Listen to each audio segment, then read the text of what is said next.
It's now my pleasure to introduce our next storyteller, our brave storyteller, the man with 17 names, Rowdy Gifford.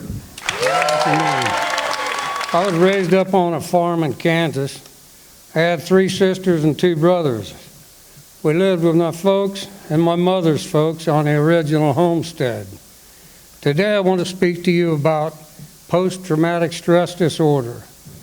After I graduated high school, I married my high school sweetheart. Then I went and joined the Army and volunteered to go to Vietnam.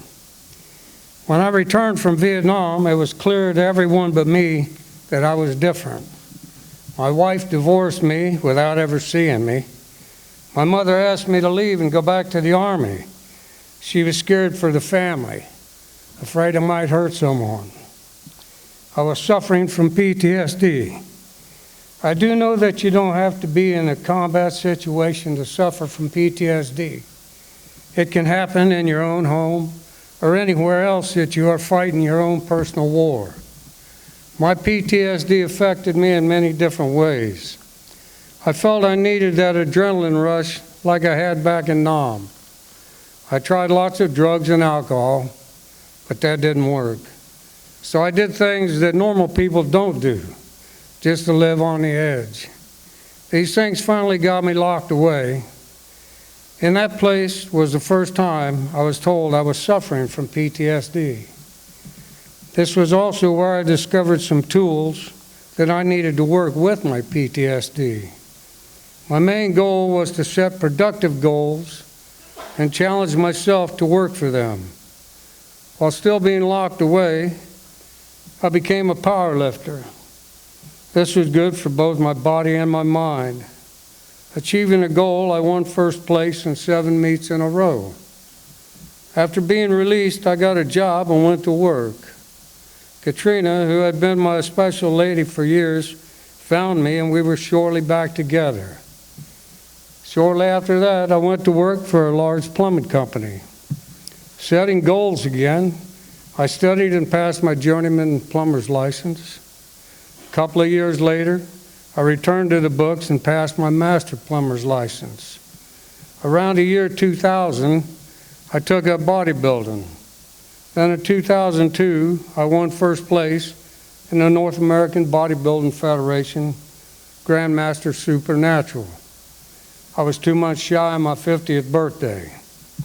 I continued to work for Ridgeway Plumbing until I had been there for 20 years. When I retired, I was an area manager overseeing many job sites and many men. I ran Broward County for them. After retiring, I was asked by a friend if I wanted to be a plumbing inspector. I told Scott, sure, and went to work for the city of Parkland. Setting goals again, I studied and passed more tests. First my plumbing inspector's test, then a plans examiner.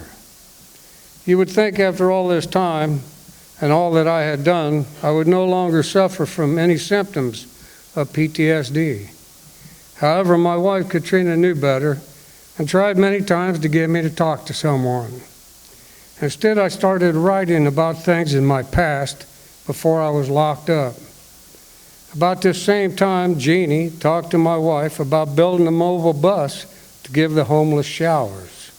So I volunteered to design and with help built the bus. So now I had 2 hobbies, riding motorcycles and volunteering to help someone. I also kept writing down things from my past. Kimberly, a mother of 3 boys and a husband studying to be a doctor, came by and read some of my writings. Turns out she edits and publishes books.